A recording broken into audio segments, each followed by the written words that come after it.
Bismillahirrahmanirrahim. In this lecture, we will discuss section 56, subject the performance of reciprocal promise.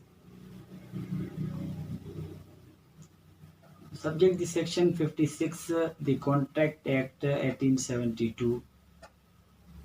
There are discussed three kinds of the contract. Section 56 के हवाले से तीन किस्म के contract को discuss किया गया है। नंबर 1 में ऐसा कॉन्ट्रैक्ट जो इम्पॉसिबल एक्ट के हवाले से पार्टीज के दरमियान होता है, तो ऐसे कॉन्ट्रैक्ट को सब्जेक्ट द लॉ उसको वाइड कॉन्ट्रैक्ट तस्वर किया जाएगा।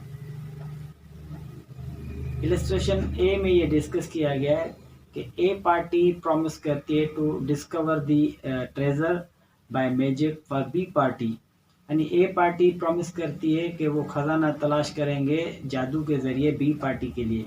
तो इस किस्म का अगर कोई कॉन्ट्रैक्ट पार्टीज के दरमियान होता है तो वो वाइड कॉन्ट्रैक्ट तस्वर किया जाएगा इम्पॉसिबल एक्ट के हवाले से। यानी ए पार्टी जो है प्रॉमिस करती है कि एक पहाड़ है उसको जो है वो सोना बना देंगे बी पार्टी के लिए।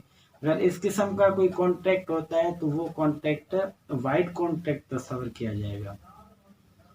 नंबर 2 में जो सेक्शन 56 में कॉन्ट्रैक्ट डिस्कस किया गया है, ऐसा कॉन्ट्रैक्ट जो कॉन्ट्रैक्ट करने के बाद जो पार्टी कॉन्ट्रैक्ट में एंटर होती है, कॉन्ट्रैक्ट में एंटर होने के बाद उस कॉन्ट्रैक्ट को करने के बाद वो कॉन्ट्रैक्ट इम्पॉसिबल हो जाता है।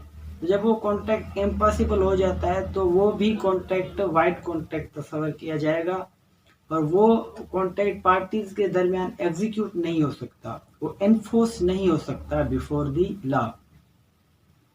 इलस्ट्रेशन बी में ये डिस्कस किया गया है कि ए और बी पार्टी ने प्रॉमिस किया, उसमें टाइम, इस कॉन्ट्रैक्ट में टाइम को स्पेसिफाइड किया।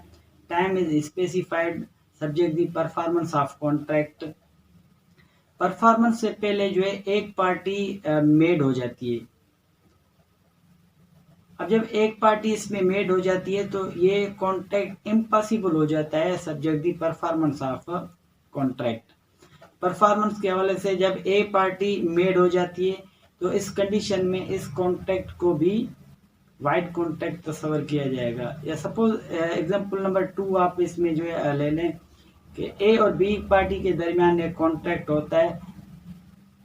ए के पास इंडस्ट्री है और बी जो है कुछ माल परचेज करते हैं ए पार्टी से, तो as a advance B party ने ए पार्टी को पेमेंट अदा की है कुछ जो है माल बना देने के लिए, यानी गारमेंट्स के हवाले से। कॉन्ट्रैक्ट करने के बाद क्या होता है कि उस इंडस्ट्री को या वो फैक्ट्री जो है एक ही फैक्ट्री है उसको आग लग जाती है, वो फैक्ट्री जलकर तबाह हो जाती है। जब उस इंडस्ट्री का या फैक्ट्री का जब वजूद नहीं रहता तो इसी कंडीशन में भी कॉन्ट्रैक्ट को वाइड कॉन्ट्रैक्ट तस्वर किया जाएगा। या ए और बी के दरमियान कॉन्ट्रैक्ट होता है, ए पार्टी जो प्रॉमिस करती है टू डिलीवर द गुड्स और बी पार्टी प्रॉमिस करती है टू पे the amount at the time of delivery, लेकिन कुछ जो है पेमेंट बी पार्टी से ए पार्टी को अदा की गई है। कॉन्ट्रैक्ट करने के बाद जो है कोर्ट की तरफ से जो उस इंडस्ट्री को जो है सील किया जाता है कि इसके बाद इस इंडस्ट्री को जो है ये वर्किंग के हवाले से इस इंडस्ट्री में किसी किस्म का कोई भी माल तैयार वगैरह नहीं किया जाएगा।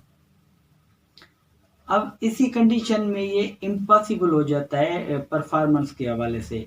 तो इस कंडीशन में जो ए बी की तरफ से एडवांस पेमेंट ए पार्टी को अदा की गई है, उस एडवांस पेमेंट के लिए जो है वो बी पार्टी सू कर सकती है, ए पार्टी से रिकवर कर सकती है। बाकी जो कि परफॉर्मेंस के हवाले से इस कॉन्ट्रैक्ट को परफॉर्म करने के लिए जो है बी पार्टी एक पार्टी के खिलाफ सू नहीं कर सकती, क्योंकि इम्पॉसिबल इवेंट्स हो जाते हैं। इम्पॉसिबल एक्ट के हवाले से इस कॉन्ट्रैक्ट को परफॉर्म नहीं किया जाएगा। नंबर 2 में, नंबर 1 में था कि एक कॉन्ट्रैक्ट जो इम्पॉसिबल एक्ट हो वो भी वाइड कॉन्ट्रैक्ट तस्वर किया जाएगा, और नंबर 2 में कि ऐसा कॉन्ट्रैक्ट जो कॉन्ट्रैक्ट करने के बाद इम्पॉसिबल हो जाता है तो उस कॉन्ट्रैक्ट को भी वाइड कॉन्ट्रैक्ट तस्वर किया जाएगा और उस कॉन्ट्रैक्ट को एग्जीक्यूट नहीं करवाया जाएगा subject between both party. Number 3 में ऐसा कॉन्ट्रैक्ट जो पार्टीज के दरमियान होता है, एक पार्टी जो है concealment of fact, subject the concealment of fact, real fact को जो है वो छुपा के रखती है, डिस्क्लोज नहीं करती ए पार्टी के साथ। तो इस कंडीशन में अगर वो कॉन्ट्रैक्ट होता है, कॉन्ट्रैक्ट के बाद ए पार्टी को जो है पता चलता है कि बी पार्टी ने मिसरिप्रेजेंटेशन के बुनियाद पे, फ्रॉड के बुनियाद पे ए पार्टी के साथ कॉन्ट्रैक्ट किया, जो लॉसेस ए पार्टी को बी पार्टी की तरफ से या बी पार्टी के कॉन्ट्रैक्ट से सस्टेन होंगे, उस लॉसेस के हवाले से बी पार्टी को क्लेम किया जाएगा सू फॉर डैमेजेस कंपनसेशन के हवाले से। ए और बी पार्टी कॉन्ट्रैक्ट करती है और दोनों आपस में मैरिज कर लेते हैं। मैरिज करने के बाद पता चलता है कि बी जो है पहले शादीशुदा थी, यानी बी इज लेडी, यानी पहले शादीशुदा थी, उसके बाद इसने आगे जो है ए पार्टी के साथ कॉन्ट्रैक्ट किया। इस बात को जो है डिस्क्लोज नहीं किया ए पार्टी के साथ। तो इस हवाले से ए पार्टी को जो लॉसेस सस्टेन होंगे वो ए पार्टी की तरफ से बी पार्टी को सू किया जाएगा, क्लेम किया जाएगा फॉर कंपनसेशन। मुख्तलिफ किस्म के इसमें एग्जाम्पल है, मुख्तलिफ किस्म के कॉन्ट्रैक्ट होते हैं कि यानी जो ऐसा कॉन्ट्रैक्ट आप बिल्डिंग के हवाले से कॉन्ट्रैक्ट करते हो, गुड्स के हवाले से कॉन्ट्रैक्ट करते हो, तो उसमें अगर ऐसी कोई चीज़ जो डिस्क्लोज नहीं की जाती या उसका फॉल्ट डिस्क्लोज नहीं किया जाता, तो उसी हवाले से अगर कोई कॉन्ट्रैक्ट होता है तो फिर इस कॉन्ट्रैक्ट में जो उस पार्टी को क्लेम किया जाएगा, कंपनसेट किया जाएगा दूसरी पार्टी को, कि उसकी जो एक्चुअल कंडीशन थी या जो रियल फैक्ट थी डिस्क्लोज ना करने के लिए। इसमें लास्ट में एग्जांपल दिया गया कि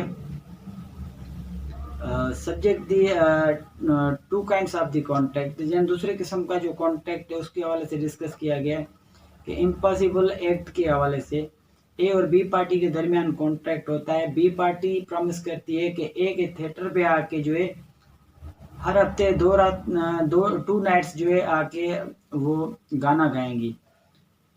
तो कॉन्टैक्ट करने के बाद जो है बी पार्टी मुसलसल जो है बीमार रहती है। अब कंटिन्यूसली जो है ना 6 मंथ तक जो है ना 6 महीने गुजर जाते हैं तो वो बीमार रहती है। तो इसी कंडीशन में इस कॉन्ट्रैक्ट को इम्पॉसिबल तस्वर किया जाएगा और जो पेमेंट ए पार्टी से अदा की गई एज एडवांस, वो पेमेंट रिकवर की जाएगी बी पार्टी से, वो रिस्टोर करेगा उस पेमेंट को ए पार्टी को।